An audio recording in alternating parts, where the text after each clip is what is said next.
Welcome,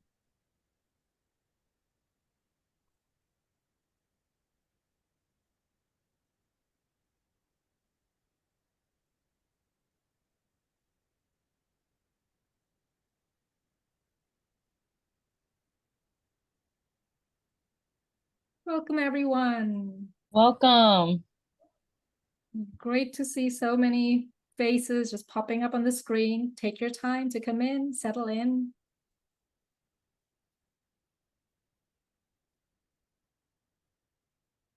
I always find this part of the evening the best when I see all of the people coming in and everyone's faces on my screen. There's no thrill like it.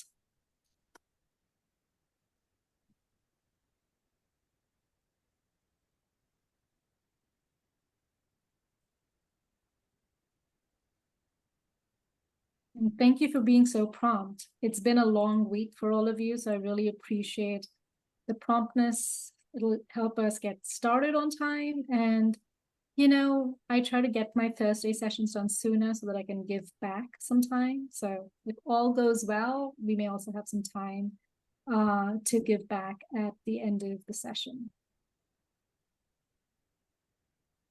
All right. There are just a few more people joining us, about 10 more, and then we will kick it off.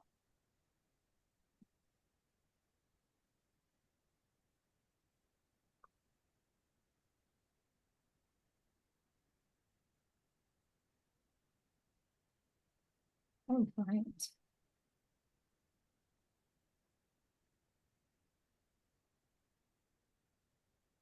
So just so that everyone knows that the autopilots, according to Colombia's policy, we do not allow the AI recorders. So I know a bunch of you have the AI recorders come in automatically. I would request that you kick them out on your own. One of the TAs will go through the list, and if they see an autopilot, they will then exit them. But if you can do it yourself, that would be so much better. So thank you for that.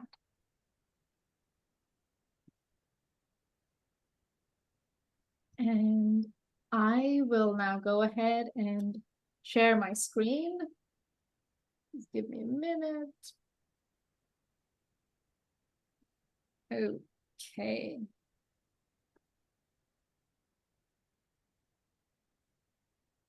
Ken, the session hasn't begun and your hand's raised. What's going on? Okay, you mentioned just a moment ago, did you say autopilot? Otter, O-T-T-E-R. Not familiar. I'm not familiar. I'm not sure I'm understanding. Okay, so for those who don't have an autopilot, I will let you know what it is. So there are these AI tools that help record sessions. They take notes for you. They transcribe what I'm saying. And at the end of the session, you have notes of what I am saying. It's a great tool to have when you go into meetings. I personally love them. AI tools are just not allowed for recorded sessions as part of Columbia University's policy. Okay. Thank you for that clarification. I have to look for that. Yeah, of course. So let me go ahead and share my screen.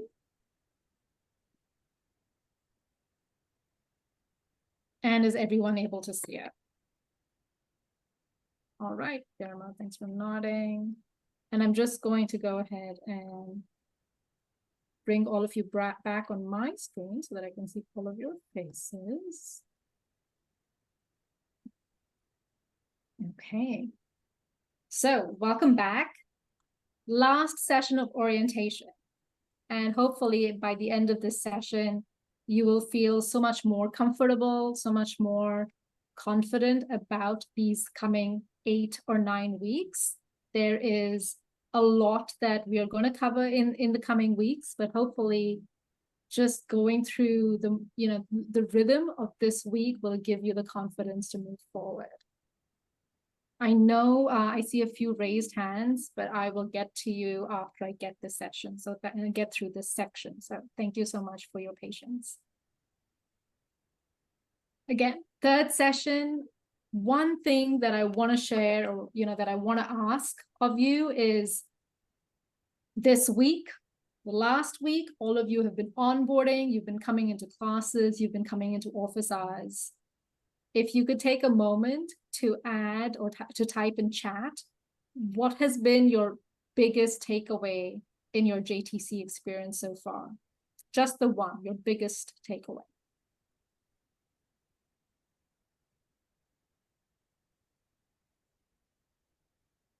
Organization, thank you for being first. That's always great. Habits, networking. I like that people are talking about organization. Planning, I love that. I love hearing that. Planning is so important. Identity, that's great to hear.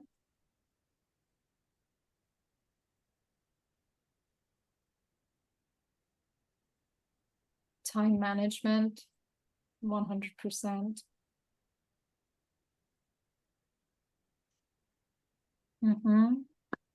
Pomodoro, yes. Yeah, thank you, Jamal. I do think your contributions are very valuable. It's really, you know, the participants, like you bring the magic to this session. I don't think the session would happen without you. Yeah. Planning, time management. Great. I see a theme. It's really great to hear people staying so focused about what they need in order to succeed in this program. And I would say staying organized, planning, time management, those are three great things to keep in mind as we are going through this program. What we're going to cover today is going to be the final 5 things that you'd need in order to finish up orientation and get into the first week of actual lessons. So we're going to get to know your partners. I know a lot of you have had questions about this. So today is the day that you are going to officially meet your partner. Those who haven't met their partner, today is a great day to do that. You'll be able to assign yourself to breakout rooms. This is really important, especially in the tech sessions that you're going to have in weeks 2 and beyond. To be able to know how to assign yourself to a room is critical. How to use and master Slack. I notice a lot of you are on Slack, and there are some people who are using Slack a specific way. They may potentially want to use and optimize how they use Slack. Email, calendar, and to-do lists. I'm not going to spend too much time on this. I feel like we spent some time on calendaring already, but I do want to give you some time to bring up questions, especially as I saw so many of the takeaways today around time management and organization. And the final thing is setting up a coaching appointment. As part of your foundation experience, we strongly recommend that you have at least 3 coaching sessions just to get yourself organized, or if you want to think about how you would like to move forward after foundation, what would you need to set yourself up for success? And so we will spend the last 15 minutes of the session doing that in our breakout groups. So let's jump into the partner program. Partner programs are something that are usually found in apprenticeship programs or in internships. When you go into a company, they will pair you up with someone who's in the incoming class, in the incoming cohort with you. And so we wanted to use that same kind of philosophy for our programs at JTC. In every program at JTC, you will be partnered with someone. And the reasons we do this are to help you develop collaborative skills, to help you develop time management skills, to offer peer learning support, to give you diverse perspectives and more social connection. I kind of rushed through that, but the reason I rushed through that is the crux of it is that in the outside world, in the real world, at work, you work in teams. You succeed because there is someone in your team who's showing you how to do things, who is giving you feedback on how you have done things. And so it's really important to have that same kind of mindset, to have someone in your circle here at JTC who is going to be giving you feedback in real time and who you feel comfortable enough to give the feedback to. Also, and this is something I've already heard from a lot of people, I hear a lot about time management, which is that person doesn't have time on their schedule to meet, or I don't have time on my schedule to meet. Meeting with a partner 3 times a week is simply too much. And here's the thing, the same thing happens at work as well. It happens a lot of times where people will reach out and say, I don't have time to attend this meeting because of X, Y, and Z. But a lot of times, a lot of work gets done in these meetings. And that's why we have partner assignments. The reason that you have 3 partner meetings a week is because every assignment or every other assignment is a partner assignment. And so doing it together, A, it helps you get it done. B, it makes it a little bit more fun. You know, you're not just doing it by yourself. You have someone to like just, share ideas with. The both of you finish it, the both of you upload it. And guess what? If you finish it in less than 60 minutes, get the rest of the time back and, go do something else. So that's really why we have the partner program in place. One of the other things about partner programs is that scheduling is critical.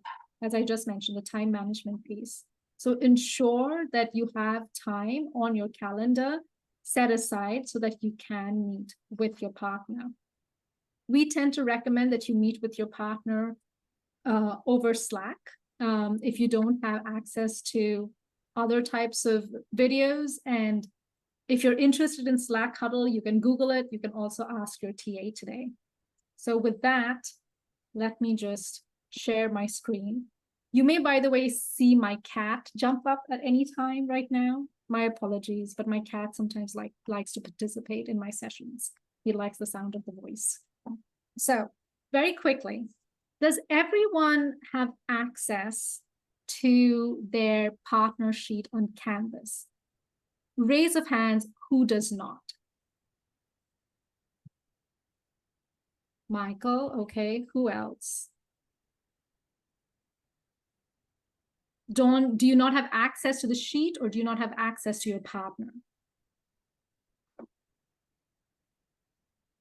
The sheet, is that in the instruction form? Is that on the Slack instructors, the S24? It's not, it's in Canvas. So if everyone who just raised their hands does not have access to their partner sheet, I would recommend that you log into Canvas right now, because that's where you're going to get access to it, and go to today's session.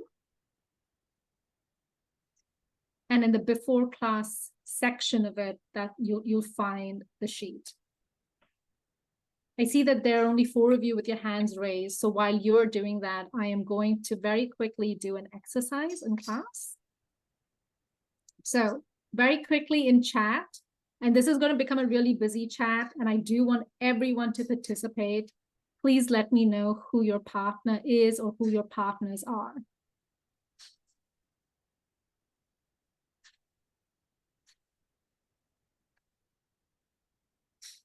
Good, I'm glad to see these names.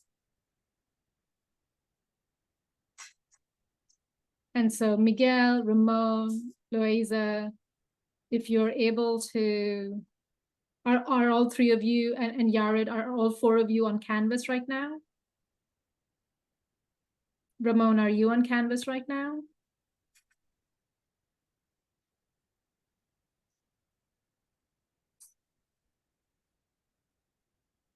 Yeah, so I'm on Canvas, and I know who my partner is. I remember that sheet. I have that sheet. Okay, you have the sheet. Okay, great. So Yeah.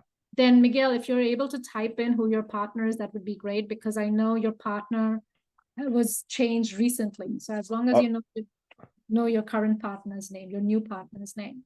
Okay, so that let me go find it again, because I did not Very know good. that. Yep, that's why we're having this conversation.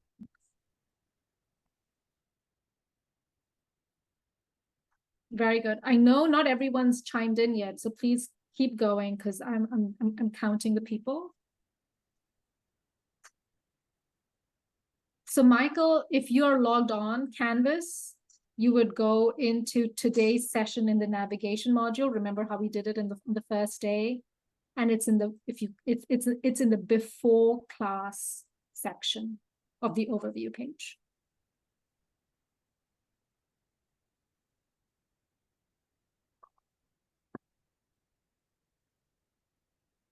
All right. Thank you. Thank you for these. I know there are a few of you who don't yet know who your partner is. It's really critical for the breakout assignment that everybody have access to the sheet.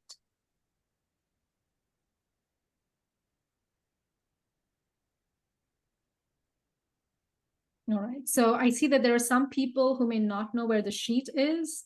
I would recommend just one of the TAs scrolling up and just having a reply session with them so that they'll be able to find it before we get into the partner breakout room. All right, so we're going to go very quickly into assigning the breakout group so that all of you can get through this section and spend more time with your partners rather than with me in this main room. So breakout rooms, they can be found in two ways.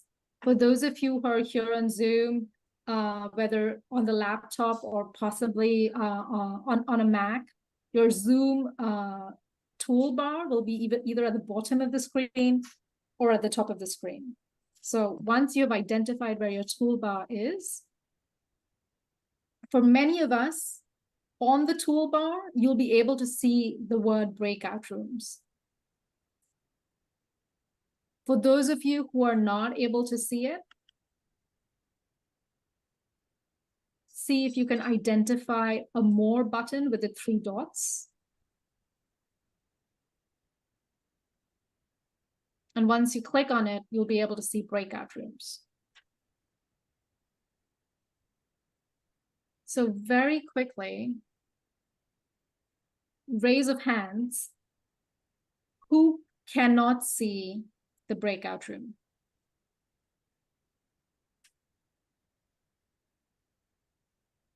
All right, so far no one on my screen is raising their hands. Miguel, your hand is raised, but I think you can lower your hand, correct? This is not about the breakout room. Do you know where the breakout room is, Miguel? Yes, I see it. I'll lower my hand right now. Awesome. Alan, yes, so you're not able to see the breakout room, Alan?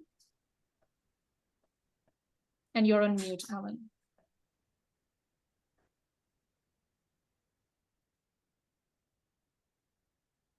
And so while Alan's figuring it out, Sharonda, go ahead. Are you able to see the breakout room? No, I'm not able to see it. So where is your toolbar? At the bottom of your screen or the top of your screen? It's at the bottom, and I click the more. Yeah, the more with the 3 buttons. And I see meeting settings, background and effects, and disconnect audio. I see. And you don't see breakout room anywhere on your actual toolbar? No. Okay. I'm going to try to join from my laptop and see if that changes. Ah, so you're not on a laptop. No, I'm on my phone. Yes.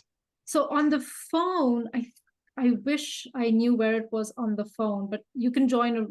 I think it may be better if you just join through a laptop anyway. Thank you for that, Sharon. And so, Michael, are you able to see are you on a laptop? I have, but where do I go into room 1 or 2? You don't have to go into either room as long as you can see it. That's it. That's the brief for now. So thank you. I'm really glad you're able to see it. Sorry. Yared, are you able to see the breakout room?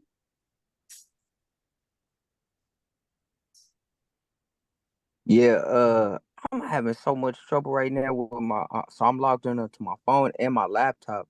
So my question is, I don't know why my is giving me hard to share my video.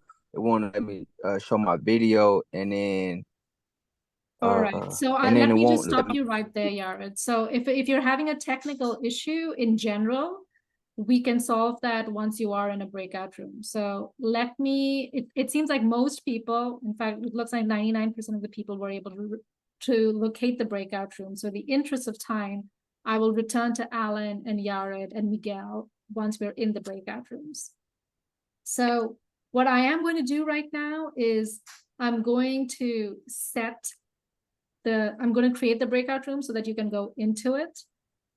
And the way you're going to select your breakout room, this is where the spreadsheet is really, really important, is in column A of the spreadsheet, you're going to have a number. and that is the number of the breakout room you're going to go into. So if someone has a sheet open, can they let me know what is the final number on that spreadsheet? You can just unmute and let me know. Is it I think it's at 46. 46? Thank you. So I'm going to create 46 breakout rooms. And you're going to have 35 minutes. So you have more than enough time for this exercise. So I've gone ahead, created the breakout rooms. I haven't yet opened them because I want to go over the exercise with you. So the exercise is three parts. First, you start by assigning yourself a role. As I mentioned the last time, every time you go into a breakout room, there'll be 3 roles: timekeeper, note keeper, and moderator. For those of you who are in triads, so you are 3 partners, this is easy. For those of you who are 2 of you, I think you can figure out that you don't really need a moderator. You just need the timekeeper and the note taker, right? I think we've all gone through the Zoom settings. The second step over here is just spend a little time getting to know each other. So, ask a question.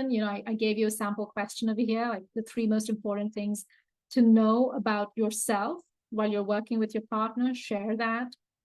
Make sure that you get to know each other. For those of you who've already spent some time getting to know each other, maybe you can ask another question, possibly what makes you tick? What are you most proud of in these last 12 months? Just little things so that you and your partner can build that bond of trust. And finally, this is the most important thing. I would like every single person to set up 3 meetings, 3 partner meetings, which means figure out what time slots work for you. 1 person. So if there are 3 of you, each person sends out 1 invite. The invite must have a time. It must have a location.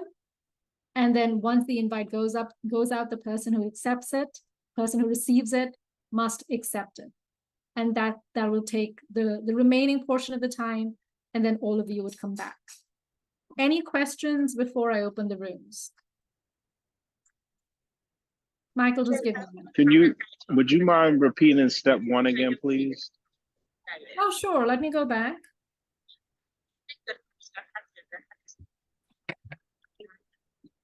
So step 1 is you are creating roles for yourself.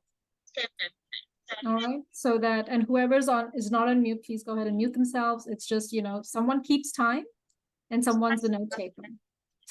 If everyone is logged on to Canvas, I would recommend that you go into the overview page, and the breakout deck with all of this information is there. So you don't need to remember what I am saying. Everything is already in there.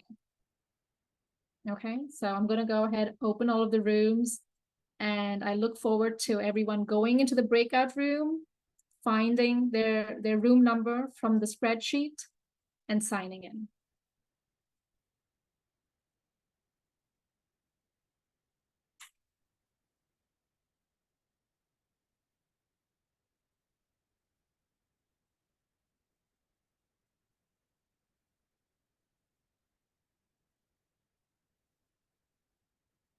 Yes, Michael. I see you have your hand raised, Michael. Yeah, great. You made it.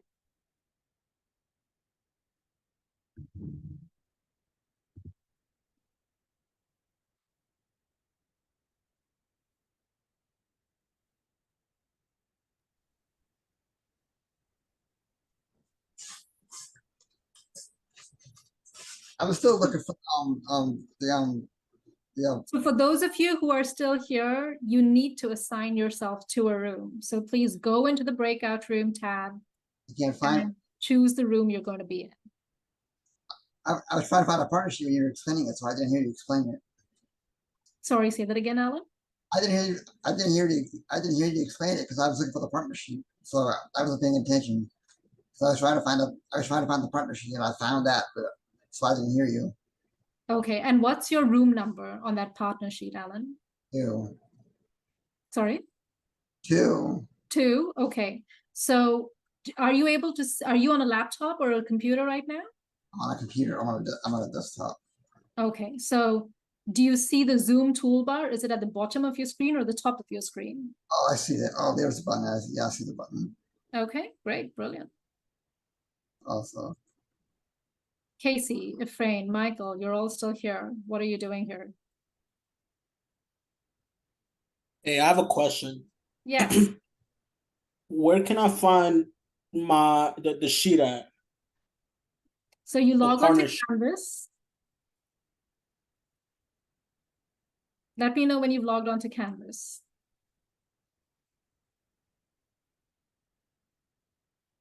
That's the courseworks, right? Correct. Yes, I'm in. Okay, and then you go to today's session. So if you're on the home page, you scroll down to the module navigation and you'll see getting organized in orientation. You click on that.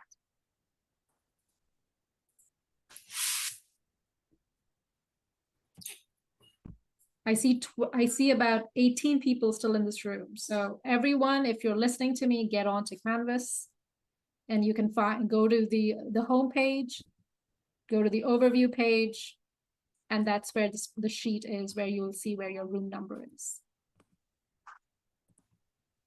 Jacques, I see you're still here.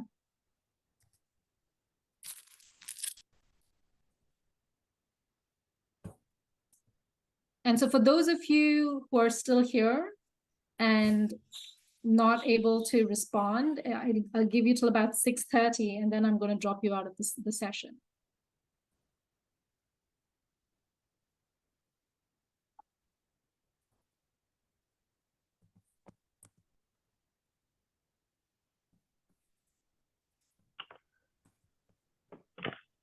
Hello.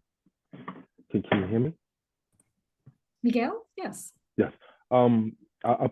So I did find the person named Jacquees LaVenture, but they're not in the group. Should I put their name on the chat in this meeting, or?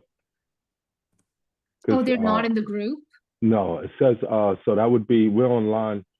I don't know, is it column E or is it the column all the way to the left? Because it says 20, but on the line it matches up with actually says 21.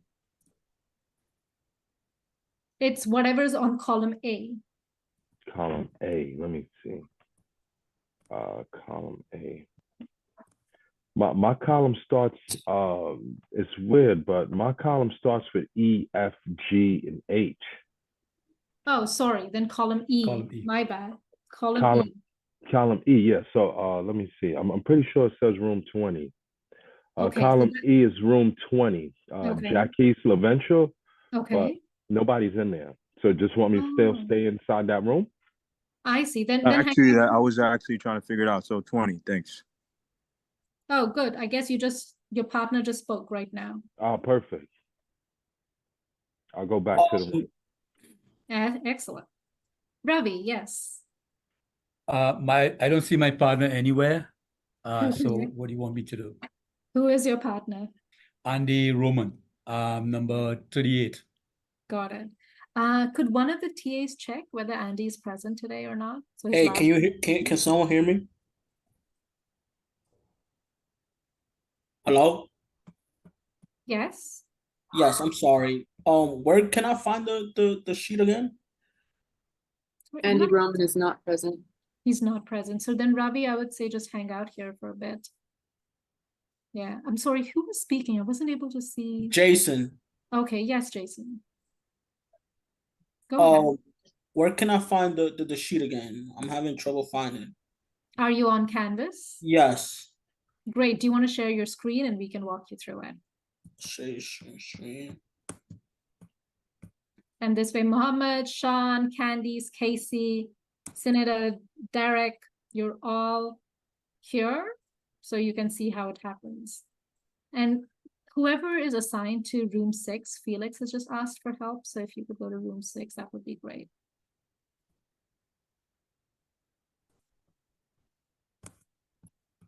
Hey, I'm not too sure how to share my screen. Okay. So I see I'm trying to see, is there someone, there are lots of people here. I see Candace talking to someone. How are you people doing to go into the breakout room? Ryan in room 33 has asked for help. So if one of the TAs could go there, that would be great.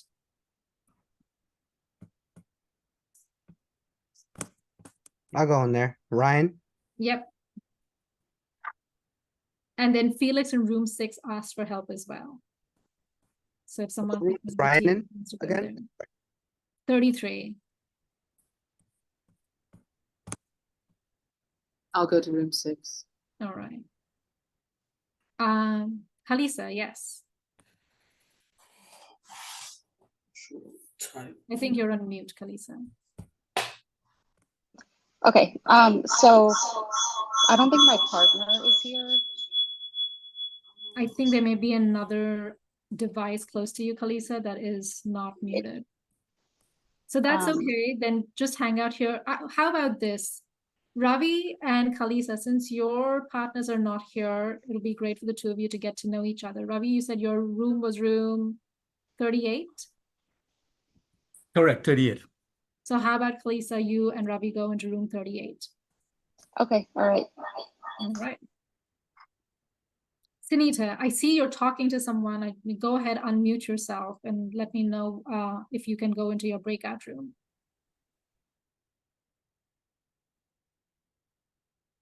Hi, so I was in my breakout room, but I wasn't the only one there. I'm assigned to room 10. Got it. And who's your partner?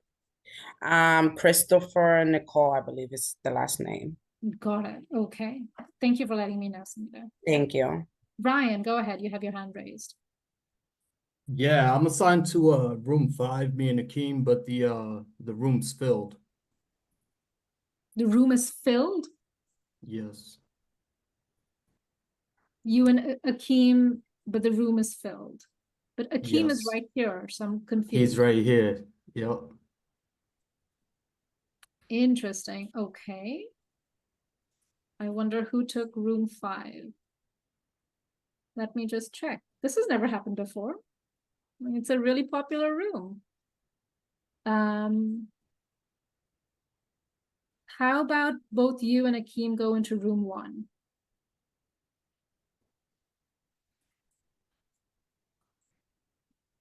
Hello?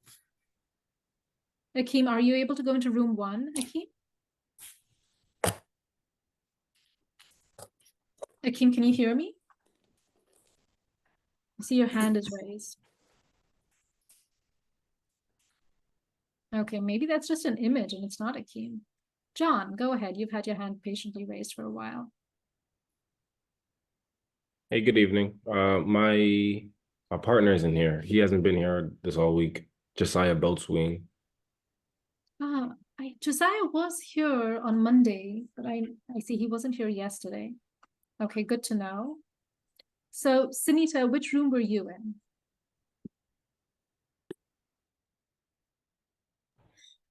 Are you talking to me, Cynthia? Oh, sorry, Cynthia. On Yeah. I think I need glasses because on my end I see it as an R. No, it's Cynthia. It's fine. I was in room 10. Room 10. So how about Cynthia and John? Both of you go to room 10. That way you get to know each other and you at least, you can practice some of the calendaring skills. Thank you. Okay, thank you. All right. And Zian, would you be able to go into room 19 to help James? Okay. All right. Sean, go ahead.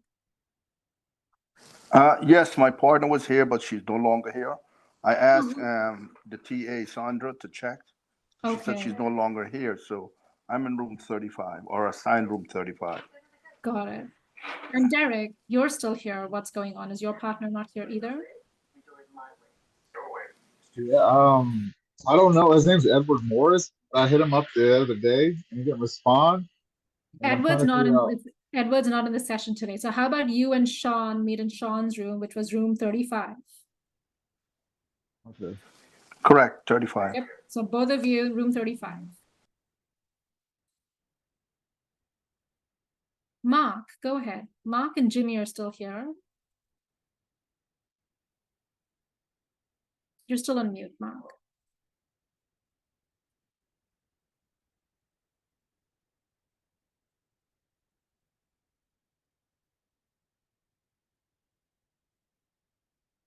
And Mark, you're still on mute. I think you're calling on your phone, so maybe you need to unmute on your phone. James, what's up? Yeah, so I talked with him and his partner. It's Sorry, not Vian, here. I'm not sorry. I was talking with James. Just give me a minute. Hi, how are you? Sorry, I was mute. Hello? Sorry, Can you did hear you have me? a question, James? Oh no, the thing is that my partner is not here, as Sian was saying. Got it. Okay, and what room Yeah. number are you in, James? I was in the 19th 19. room. So, Johanso, are you still here? Because you just sent me a message. Johanso, he's not here today. He has Johanso, something. I Mhm. think he said he's here. I feel I saw a chat from him.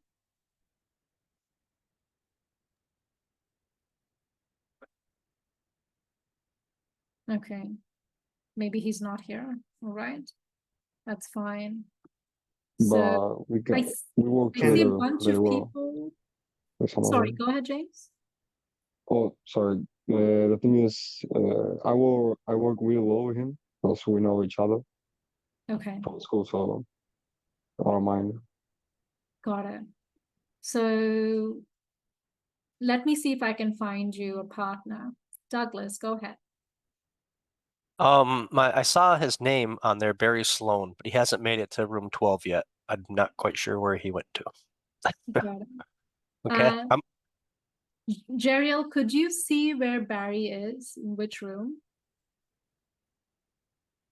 Because I'm not able to see him. Unless he signed back off, but I did see him at one point. I did see him too at one point. So Okay. Yeah, he's in room 10.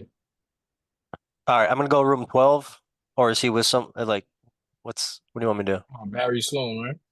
Yeah. Yeah, he's in room 10 right now. he's in room 10, Douglas. Yeah. We are in room 12. I think there's multiple people in room 10. Oh, Yeah, really? there's three people already in room 10. I can move Barry then to room 12. All right, I'm going room 12 now then. Okay. Thank you. Sure thing. Okay. Jessica.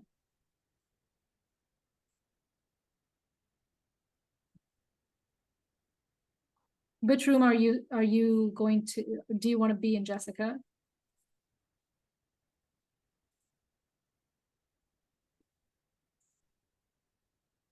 Do you want to unmute Jessica and let us know?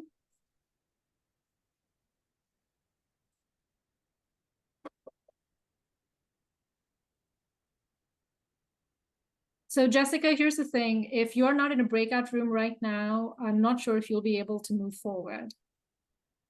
Okay, that made it easy for me. Mark, are you able to unmute yourself?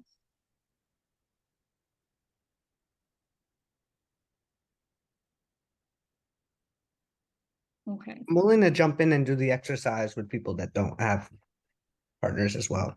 I don't know if that is helpful. It is, but you'd have to see. Do you know which rooms? We can choose The recording button. So very quickly, if you can drop it in the chat, how many of you felt like you had a productive meeting with your partner? You can have a quick yes, no, or you can put in words, whatever, how it went. I'm so glad to hear that. Lots of things coming in. It's great to hear.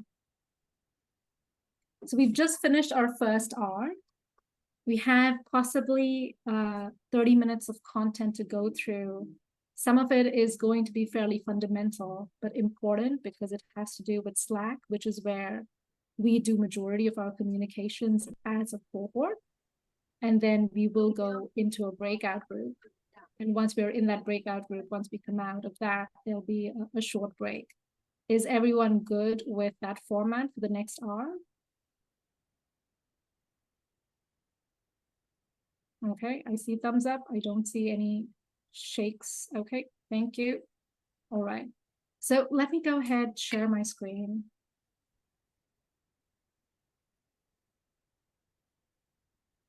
Just give me a minute to do that.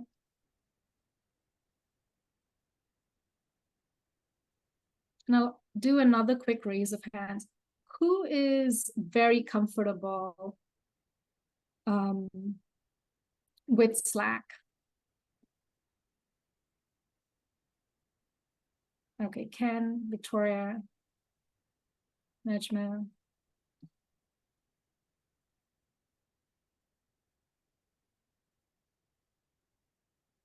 Okay, 10, 11.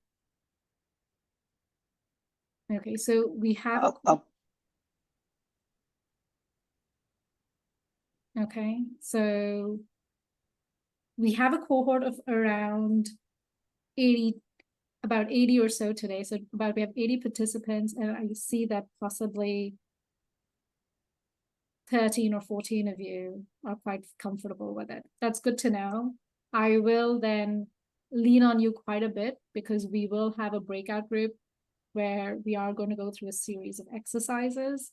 And the sooner you can finish these exercises, the sooner you can return into the main room, and then we can start to wrap up. So with that, I'll go ahead and share my screen.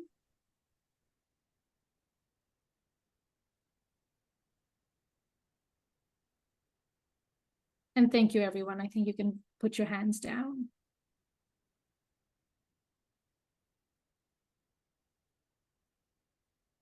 Okay.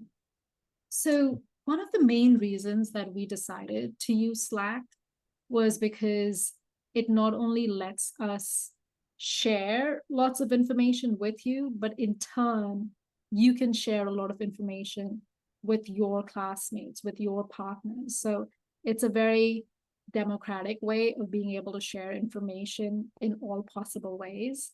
And as many of you, especially those 12 or 15 who raised their hands, Slack is something that if you get used to it, it's just something that becomes part of your life. There is a video here. I will very quickly play it. It's fairly short. Hopefully everyone is able to hear the audio. If you're not able to hear the audio, just call for my attention. Hi there. Since you're new to Slack, allow us to take you on a quick tour. Our first stop is channels. A channel is a dedicated space for a topic, project, or team, where you can get up to speed and send messages about ideas, deadlines, and decisions. Anything, really. You can also share files, respond with emoji reactions, or use mentions to get the attention of specific people to make your teamwork work like a dream. Want to talk things out instead? You can record audio or video clips that teammates can play at any time. And you can start a huddle to talk live or to get a little face-to-face time. Should you ever need any help, it's just a click away. So now that you know your way around, why not dive right in? We'll see you in Slack. Okay. If you're anything like me and you were trying to count the number of features that that lady was talking about in Slack, it can get quite overwhelming. You can talk on Slack, you can group chat on Slack, you can huddle on Slack. It can get quite overwhelming. My hope is that in the next 20 or so minutes, you can get a primer on how to use Slack. Will you be an expert by the end of the session? Possibly not. Sorry. If you're new to Slack, allow us to take you on a quick. Sorry about that. But you know, as long as you feel like you're comfortable on Slack to be able to communicate with each other, that's really the goal of this session. So I'm going to put this, I'm going to stop sharing my screen for just a minute, and I'm going to be putting a poll in the chat. Just bear with me as I pull up the poll. I hope that this is a link that works, unlike last night. And here we go. So it's a very short poll. I would request everyone to just go in. It'll ask you about Slack. It'll let me know whether you are logged in on your desktop or your laptop, on your desktop or your phone.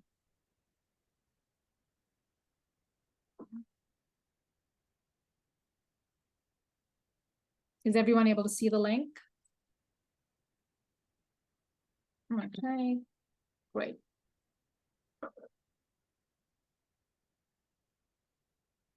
And could one of the TAs let me know what's our total attendance today?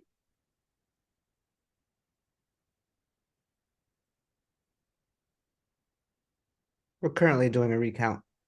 Okay.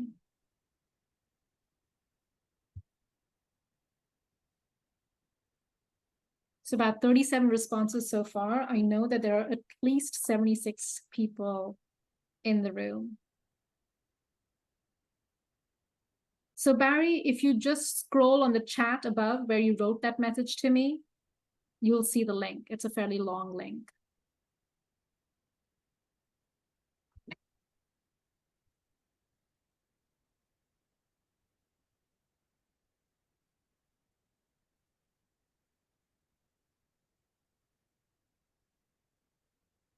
Okay, so I see a few people, not too many, who have not downloaded Slack.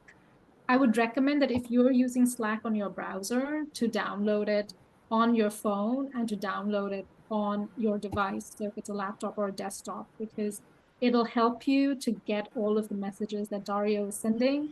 And also all the TAs who are here today, they are all on Slack. So they will be posting their office hours on Slack so that you can connect with them and ask them questions. We have office hours every day of the week.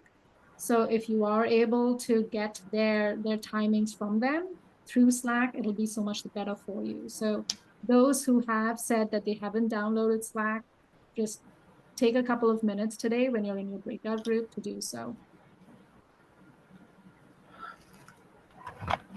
Ravi, go ahead.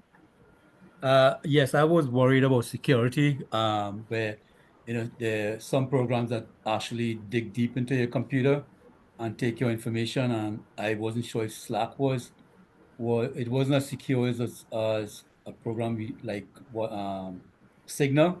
So yeah, that's why I have downloaded it, but I haven't used it yet. But my concern was security. Yeah, I cannot speak to security. I feel like even being on Zoom could be a security risk. So it really depends on how much risk you want to take. It's up to you. You're an adult. You can figure out the risk and the benefit, the payoff over here in terms of what it's going to give for you. If you feel it's secure enough, go for it. If you don't, then figure out ways where you can find all of the communications you need and you can stay on top of it. Can, yes. Yeah, I just wanted to add that, I've been with several organizations that use Slack, the last one being my employer, which was a ed tech company. And as we were going through our SOC compliance, there was no problem with Slack from our auditing agency. So just wanted to add that. That's great perspective. Thank you for sharing that. That is so useful. Marco, yes. I just wanted to say that I know that Slack, they use encryption, they use authentication, and also they do regular security audits and updates. So it's actually safer than most. Thank you. I love this group. Thank you so much for, providing this kind of input for your classmates and as well as for all of us at JTC. We are neither able to recommend nor be able to say no to any of the software products that our students use. So it's always good for students to hear from each other and be able to give each other feedback on the tools they use. So thank you for that. I see that almost all of you, except for very, very few, so almost all of you have Slack both on your phone and on your desktop, which would make the breakout group exercise so much easier. So thank you for that. It also means that I'll be able to run through my presentation on Slack, which I'll be thrilled to do because I know most of you are fairly comfortable with it. So let me go back to sharing my screen. Just give me a second.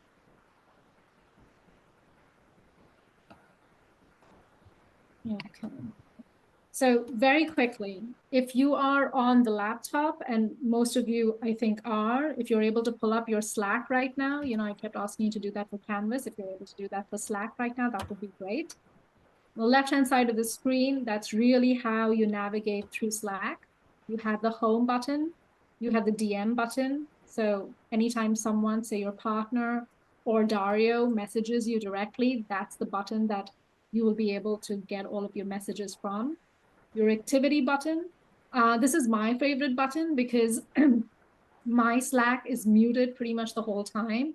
But every time someone likes a comment of mine or says, is able to, you know, just say that they have received, they're acknowledging if I've sent them something, the activity button goes on, and it just makes me feel so much better that everyone is, you know, communicating and is able to acknowledge and keep that community feeling going.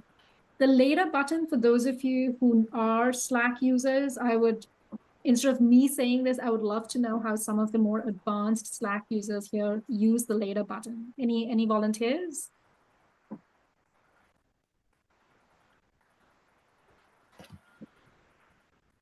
I use it every day. Thanks, Guillermo. But I appreciate that. I will also ask one of the students to jump in. Victoria, go ahead. So I've actually never used the later button. Oh, okay. I don't really have a later button. Got it. Is there anyone here other than the TAs who I will love for Guillermo to talk about this, but before he does, are there any students here who do use the later button on Slack?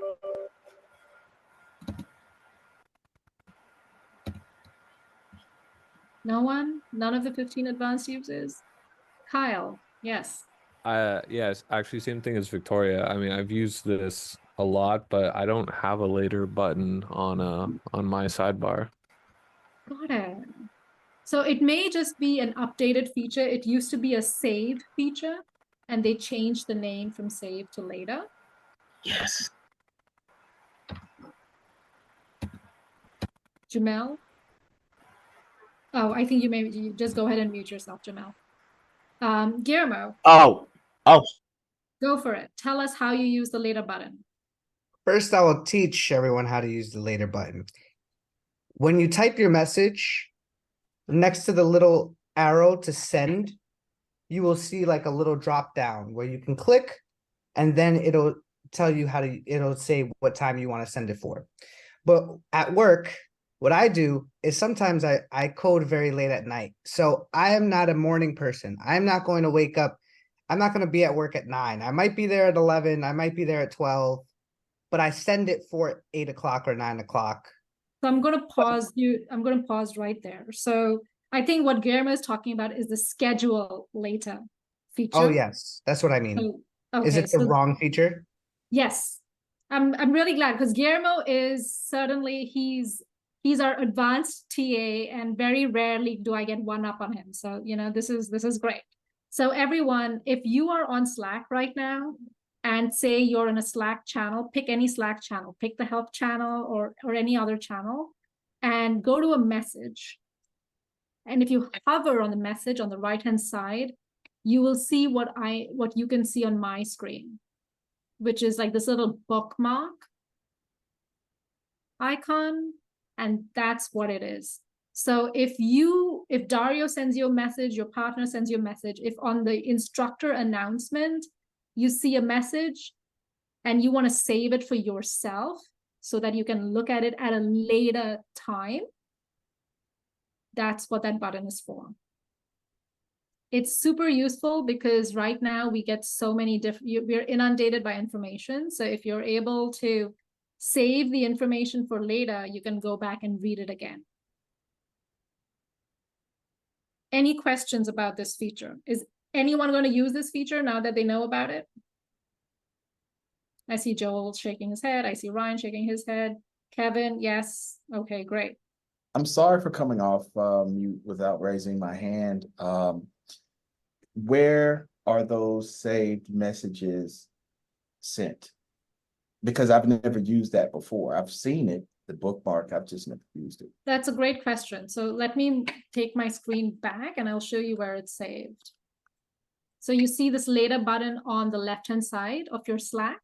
That's how you would get it. And if you're like me, I barely ever use Slack on my laptop. Believe it or not, I always use it when I'm on my phone. On your phone, on the very top of your screen, you'll see threads, and then you'll see later, and so on. So that's where you'd pick them up from. Yeah. The great thing about later is that you can schedule a time for the later message to remind you when to read it again, which is like the best feature. So I'm talking to you today about, say, scheduling time with your partner. You've scheduled time for the next week. You can save that message and can remind you a week from today, next Thursday, to again schedule time, and it'll just ping you. Yeah, it runs your life for you. Other things which I'd say could be helpful, and if you guys want to try it, you're welcome to try it, is if you see a message in the help channel or in the Canvas support channel or in the any other channel except the instructor announcement channel, so say the introduction channel, and you want to like the message, instead of going into your direct message bar at the bottom of your Slack and then picking an emoji, you can just hover on the message and you'll be able to choose an emoji, or there are 3 little dots and you can pull down on that and you can pick which emoji. So that way the emojis are all within a thread, and look at how neat it looks over here. Questions about this? Okay, I'm not going to spend too much time on this because you're going to go into the breakout group and you're going to do this stuff. The search bar, I'd say that's a super important feature in Slack. It's at the very top of your Slack, and on a desktop. Again, if you're looking for something, partner program, spreadsheets, calendar, weekly schedule, type it there, it'll come up. If you miss an email, everything that is emailed is also Slacked. So this is a great way to keep up with your emails. Has any one of you used the Slack huddle other than the TAs? Yeah? Ken, tell me how you use it. Well, Slack huddle is actually rather intuitive. There's a little headphone like button. Here, let me go to my screen just to make sure I'm describing it properly. Yeah. There's a little set of headphones at the top right portion of your Slack. And so if you select that little button, then it will give you the option to start a huddle. And what the huddle does is it directly sends a message to that person. And I love this on the telephone, as she mentioned a minute ago, that it's just like a phone call almost. Your phone will light up almost just like a phone call. It's very intrusive, but I love it, especially when you have team members who have not been responding to you. But anyway, you just hit that huddle button and it starts like basically a individual audio or video call between you and that person. You can also add people to a huddle to have a group huddle. So what I would do is I would schedule a time. I would say, okay, let's schedule a huddle for kind of like a football team, let's get together and huddle. So I would schedule the huddle for a certain time. And then at that certain time, then I would activate the huddle, and then everyone would be called into that huddle individually, or, receive a notification to join that huddle. Yeah. That's how I use it. Yeah, well said. A huddle, as Ken said, it's like a phone call. So say you want to chat with your partner because you and your partner have set up time to meet.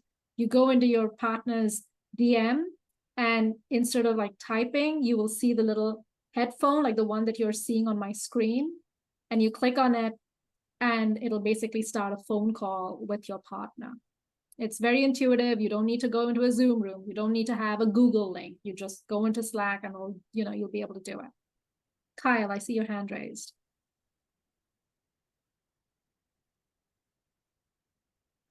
Sorry, that was just for answering the other question about if we knew what the huddle feature was. I forgot to put it down. Okay, great. I'm glad that you do. So for a lot of you who've scheduled time with your partner, feel free to use the huddle feature instead of, going off Slack into a different platform.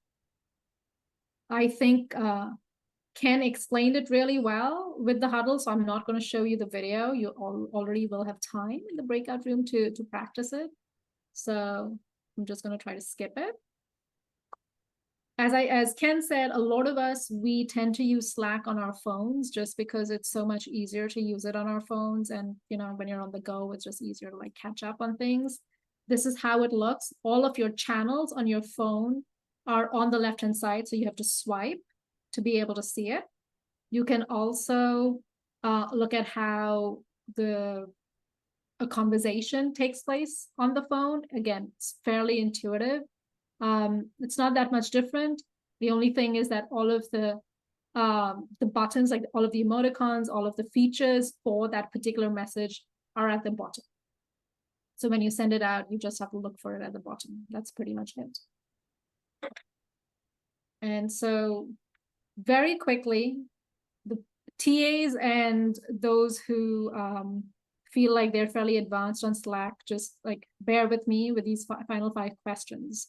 So if you're able to put it in chat or raise your hand and let me know, if Dario sent you a message, how would you search for it on Slack? And I do cold call from time to time. I don't want to do it, but I'm fine doing it. So if I don't see someone raising their hands or typing it into chat, I will. Miguel, yes. Hey, so how do we find it? I think we just got to go to the search bar, right? And type in his name. Excellent. Yes, that's all I wanted. Search bar on top. Next question. Where can you update your name and your profile picture on Slack? And for those of you who are already on Slack right now and looking at it, take your time, let me know. The left side at the end. On the left-hand side at the bottom. Yes. Yeah. Yeah. Excellent. Thank you for that. How can you upload a file to Slack?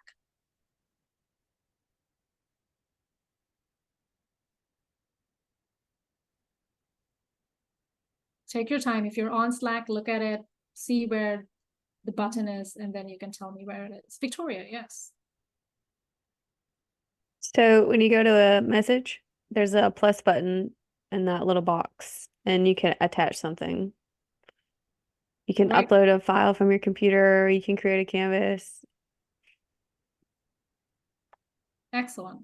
Thank you. Yeah, so when you go to type something at the very bottom, you will have many options. And one of the options is a plus sign. If you click on it, you'll be able to upload things from your computer, from Google Drive, wherever, onto Slack. That's great. I love drag and drop. That's a really, really good point. It is one of my favorite features of Slack, which is if you have 2 windows open, you can just drag and drop your attachment into Slack.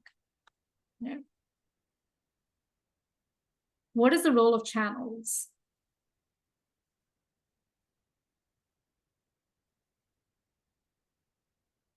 Kyle, yes.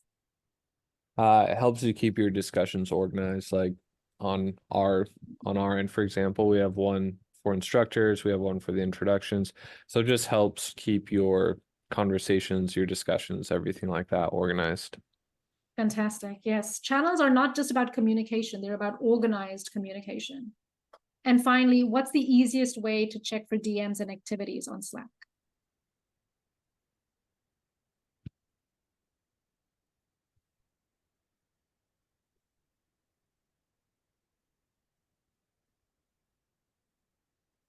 To someone who's not yet talked, Elijah, yes.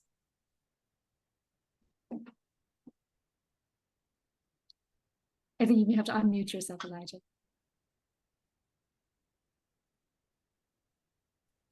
About that, my computer was lagging a bit. If you go, like, so I'm on the mobile app. If I go to the bottom right, there's a bell that has activity under it. I assume I would just click on that. Thank you. And I'm so glad that someone who's on the phone is describing this because yes, the phone's like the best way to look at these things. Thank you. And for all of you who are who did this on chat, thank you. I was able to see a lot of you responding. I appreciate your interaction as well as being able to share what you know with your classmates who are still new to Slack. So what we're going to do for the next about 20 minutes, not too long, because I think a lot of you've got this already, is we're going to do a Slack sort of deep dive. And many of you may finish this exercise 15 minutes in advance. Many of you may take longer than that. That's totally fine.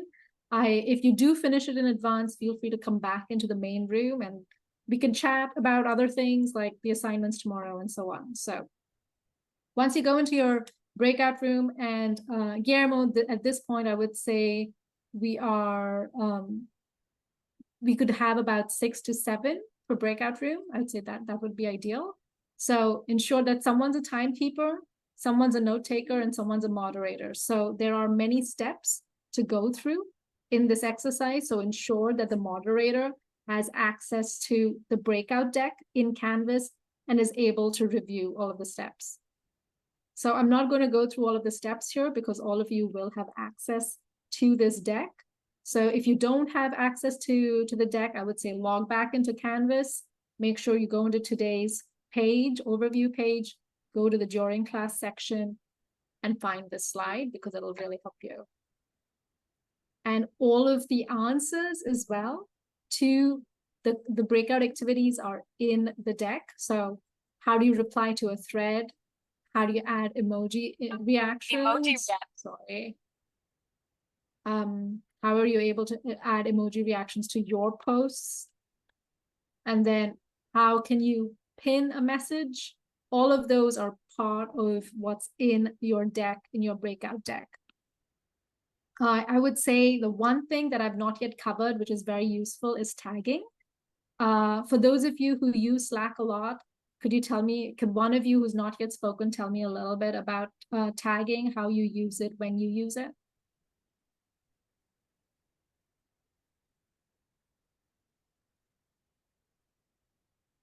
To someone who does use Slack and has not yet spoken.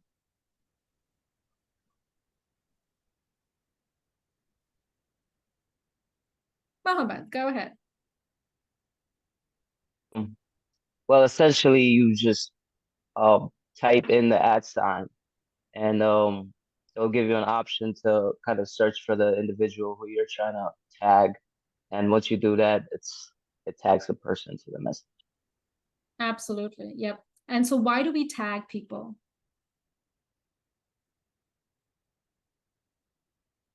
Are you asking me the question or just in general? I can ask someone else. I mean, James, I think you raised your hand. I think James has put down his hand. Mercedes, go ahead. Why do we tag people? Usually you do it if you're wanting to get that person's specific attention, so it notifies them that you're trying to get a hold of them. Yep, exactly. So I would recommend that if you are tagging someone in an open channel, just tag them. Do not ever try to tag the entire channel. Slack will tell you that you're trying to do that because it'll notify people in many different time zones. And so it's always better not to do that. But if you are trying to get one person's attention in a fairly large channel, this is a really good way to do it. So let me pause over here, stop sharing my screen. It's 7:30, and how long of a breakout room have you set us up for, Guillermo? 30, right? 30 minutes, okay. So this is what I would say. You have 25 minutes in the breakout room. You have a 5-minute break. So I will see everyone back at 8 o'clock. And I think you can go ahead and open up. I just need a second. I just need a second to recreate them. Oh, okay, sure. Let me do this. 11 breakout rooms, assign automatically. Include co-hosts to breakout rooms. Should I include co-hosts? No, right? Nope. Okay. Assign manually? Nope. 11. Okay, recreate. Here goes nothing, everyone. Jesse, go ahead. You raised your hand. Do you want us to take our break first when we go in the breakout room or at the end? I think at the end. Okay. Yep. All And right, so- and then I press open all rooms, and then we are live. Yep. Going for it now. Thank you, Guillermo. That work? Yes, it did work. All right. Well done. Well done. There was just so many. There's just so much like back and forth.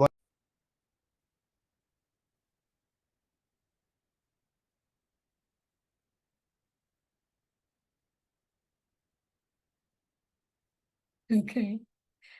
Wow. Okay. Michael, I'm glad to know that you have 2 to 5. So I'm going to call on you in just a bit.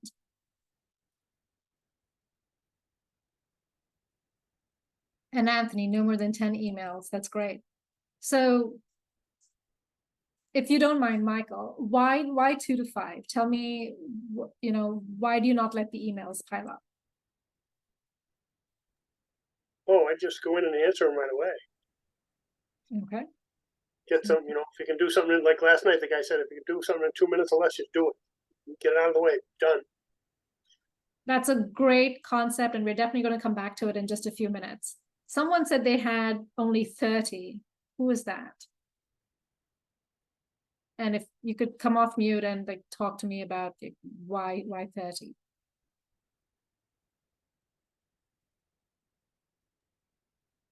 That was me. Kind of the same. I don't like seeing the little notification bubble that tells you have a bunch of emails. So I try to go through, check them, see if they're important, get rid of them. If they're important, take care of them. If they're not, get rid of them. It's just like an organization thing. Yeah. I like that. So that's a second thing. So organization, we're going to come back to that as well. Ryan, go ahead. So I have multiple emails for the purpose of not having a bunch. Like I have an email that I'll give out to, oh, what's your email address? Sign up for this, whatever. And I know I'm going to get, 3 to 4 junk emails a day from them for, oh, we got a sale, oh, here's a 5-hour sale. And then I'll have legitimate email addresses that get less because they're actual emails that matter, not just a bunch of spam and sale ads. So it really depends on which email address it is. And, the one that gets the junk, most of them I can just go through and delete. So. And so the email inbox that matters to you the most, how many emails do you tend to carry in that inbox? Generally 5 to 10, and I'm pretty good about checking them. If I need to file them, I've got a bunch of folders for my important stuff, and if it's something that's not necessary or I don't need to hang them to them, I'll delete it out. Mm-hmm. Got it. So that's another thing that we heard from Ryan. He takes his privacy seriously, so he gives out different email addresses, but then in his main inbox, he's able to organize through folders. So that's also something that we're going to talk about. All of this is great stuff. I like that a lot of people have the habit of having too many emails, including Guillermo, who shared his email habits. I'd like to share my screen to just give me a minute to talk to you about the inbox. So the inbox is something that seems fairly fundamental. But believe it or not, I was at an event just maybe 4 months ago, and there were a bunch of general managers and CEOs. And almost every CEO, when you ask them what was the biggest hack they had learned in their lives, they talked about how they try to have no more than 5 emails in their inbox. So, it's one of the reasons why we have this section in our orientation, because mastering your inbox is a great way to master many other things in life as well. We talk about procrastination, building habits, staying organized, time management, things like that. Many times our inbox runs our life. And if that's the case, it's a really good habit to get into to, in some ways, run and organize our inbox. So I think on the left-hand side is Guillermo, and on the right-hand side is Michael, right? If you're thinking about email styles. And what we try to do is we try to have this technique. It's called the 3-2-1-0 technique. And if you're able to write it down somewhere on a post-it and put it on your laptop, at least during these 8 weeks, you can try it. You can see if it works for you. So you check your inbox just 3 times a day. You don't check it all the time. So, you know, just pick a time, you check it 3 times a day. Take 21 minutes to clear it to 0 or as close to 0 as possible, which means, just as Michael said, if you touch something once, touch it, get it done with. If you have to write an introductory email, you've got to like write a long email, and that's going to take you a long time. Message it, bookmark it, come back to it, but hopefully there aren't more than 5 of those that you'd have to do. And I would say one of the greatest time management tips is to try to ignore your inbox the rest of the time so that you can control your time, or your inbox is not controlling your time. As I say this, what kinds of thoughts are surfacing for anyone? Like what kind of relationship do people on the screen have with their inbox? Anyone want to share? Anxiety. Okay. All right. Tell me more about that. I don't know who spoke up. I just have a habit of checking my inbox probably of no less than 10 times an hour. Wow. Okay. All right. Thank you for sharing that, Jamal. And we can talk a little bit more about that possibly in a one-on-one session. Dennis, go ahead. Tell me about your relationship with your inbox. I have multiple inboxes for different things. So like I'll have a lot of my bills, a lot of banking stuff on one dedicated email. I'll have my work email separate and my school education email separate, and then I'll have a separate email for if I'm signing up for websites or, you know, with shopping stuff, or if I want to check out a website that like the other day I was looking at like protein powder for the gym, but the website wanted me to sign up, so I give them kind of like a spoof email, and they can traffic all that to that email that I'll never check. That thing probably has 8,000 emails, but then my work email my work email will only have a few. Got it. Thank you for sharing that, Dennis. Felix.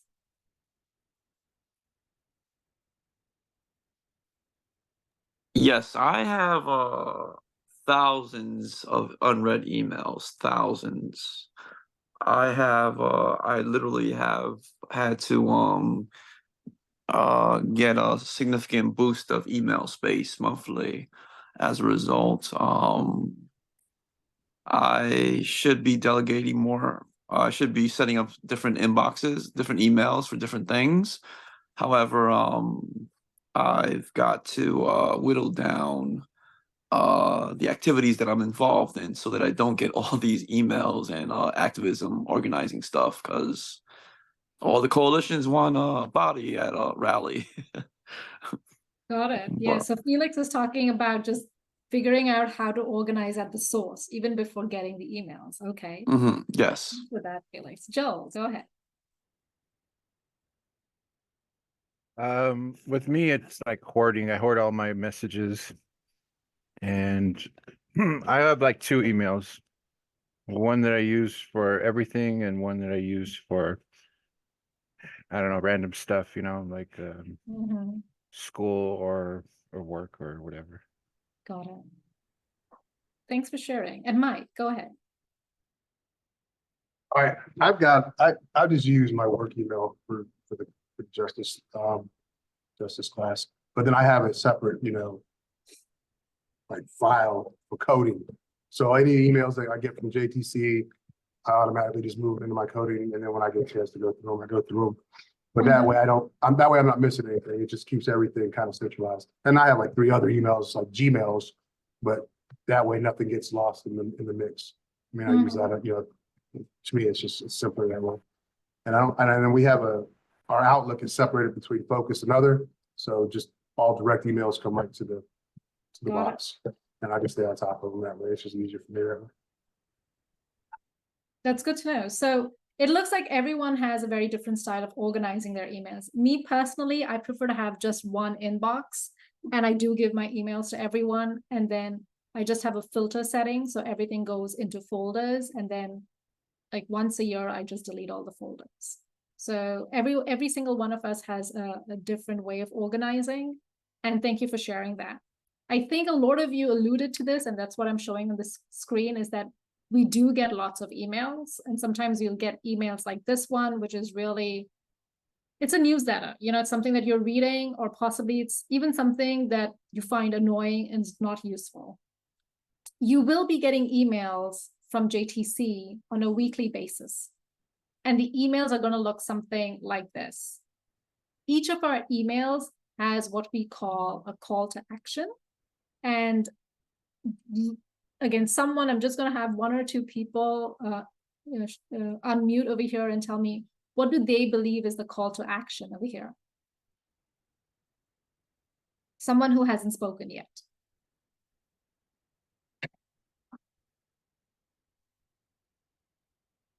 What is the call to action that you see on my screen? James. It says watch the goal setting and the digital calendar video. That's a great call to action, and I'm really glad that you spotted that.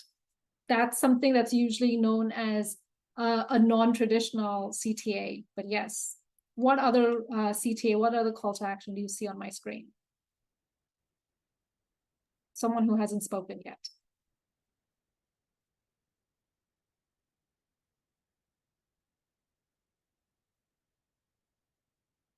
John, go ahead. Any questions, submit here. Yes. So the any questions submit here is your classic CTA, and I think every single Justice Through Code email has that.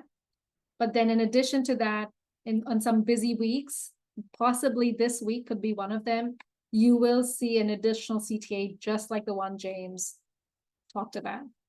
The reason we are bringing this to your attention is because A, ensure that you are checking your emails. B, you are having Justice Through Code emails like filtered so that it's marked as safe. You're getting it in your inbox. If you don't get an email on Fridays from JTC, go to your spam. It may be sitting there, fish it out, mark it safe so that you receive it. And anytime you see these words, right, please submit, send back, you must attend.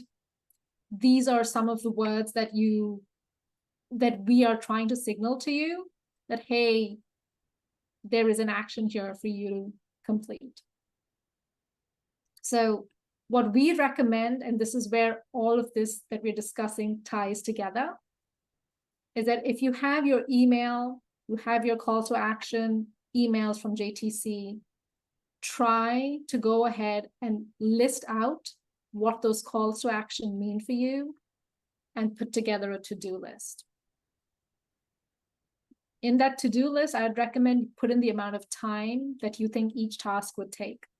If you think something's going to take 10 minutes, try to budget a little bit of buffer time so that in case you go over, you're not scarce for time. It's really going to help you. The same way, take that to-do list, put it on your calendar. This way, you already have time allocated for it, especially if you're getting JTC email that says you have 4 assignments coming up. List out your 4 assignments, go on your calendar. You have work, you have play, you have kids, you have to come into class. Figure out where you have time to put in those slots to complete your assignment. And just like we said that first day, try to make sure that your slots are specific so that you can get them done rather than to have one big slot. This is, I would say, the most important takeaway that I could share with you for this week 1 or this orientation week, which is every time you get an email from JTC or a Slack from JTC, put it on a JTC to-do list, and that to-do list, transfer it to your calendar. So everyone who has a Google, Yahoo, Outlook calendar, transfer it to your calendar so that that's the time you're going to do it, and there's no other excuse or distraction for it. Any questions about this? Do people feel like this is something they can do? Oh, Elijah, go ahead. Yeah, it's a related question. Just wanted to know if it was possible for me to update my email, give you guys a new email for me. Okay, I think a couple of people have asked this question. Unfortunately, it's not possible. Once you provide us your email, it goes into Canvas, and Canvas, once it's set in Canvas, everything goes to that email. For us to add another email, we would have to add it to several other platforms. And at this point, the orientation and onboarding phase is over. Well, it'll be over in about 40 minutes. So yeah. Cool. Any other questions? Melvin, go ahead. Yes, thank you very much for your time. So when I initially logged into Canvas, I did so on my phone. And when I try and do it on my laptop now, it gives me issues. And I've shared this with some of the TAs where I can't do anything in the way of submitting assignments. I can view some of the material and everything like that. But now, essentially, when I'm completing assignments, it's almost like I have to go to my phone, copy and paste Got it. So the Melvin, this assignment, is what I would send it to recommend. myself via email. Yeah. Then I have to complete the assignment on my laptop. Then I have to email it again to myself. Then I have to copy and paste from my phone and then submit it via my phone. Is Mhm. there a fix for that? Yeah, I'm sure there is. If you are able to stay back after session today, you can share your screen and we can figure out what's going on. Will do. All right. Other questions relating to to-do lists, not technical, not IT support questions, but technical questions or just philosophy questions related to to-do lists, creating to-do lists and connecting your to-do list to your calendar.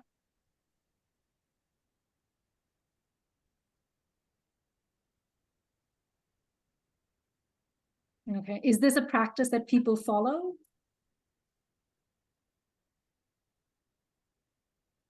Dennis, go ahead.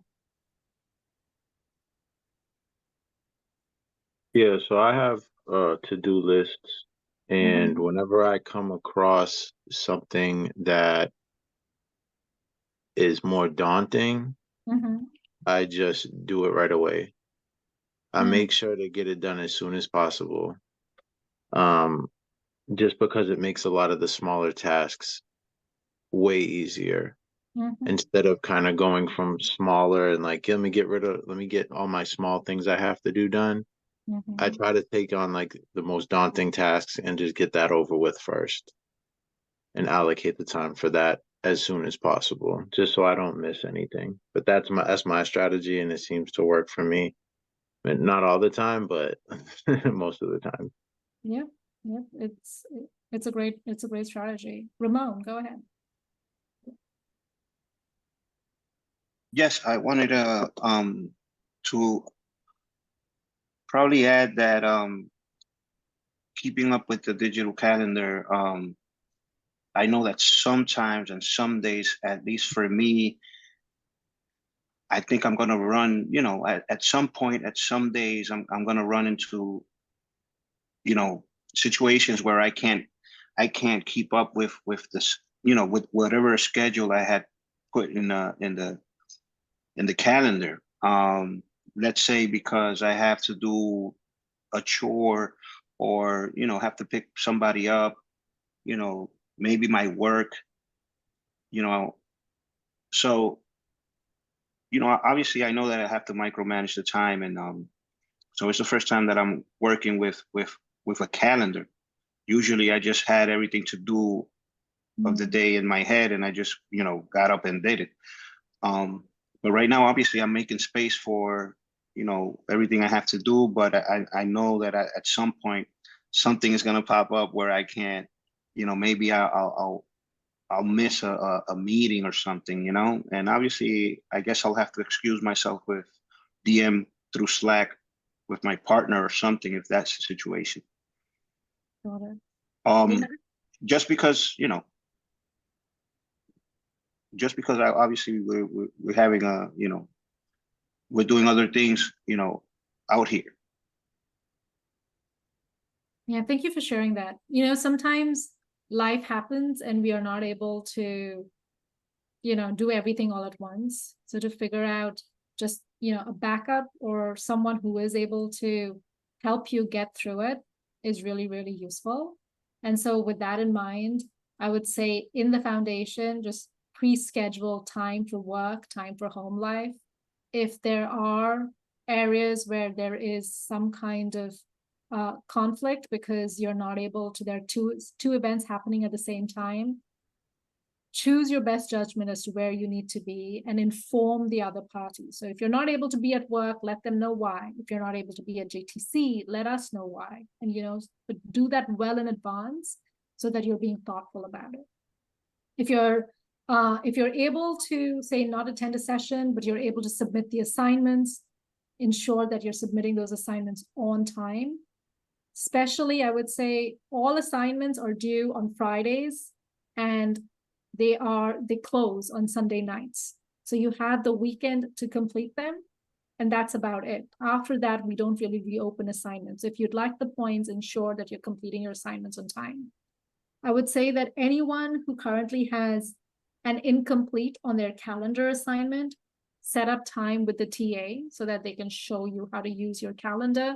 Because at this point, it may be too late to resubmit that assignment, but at least you can learn how to use the calendar and use it for the next 8 or 9 weeks here at the foundation.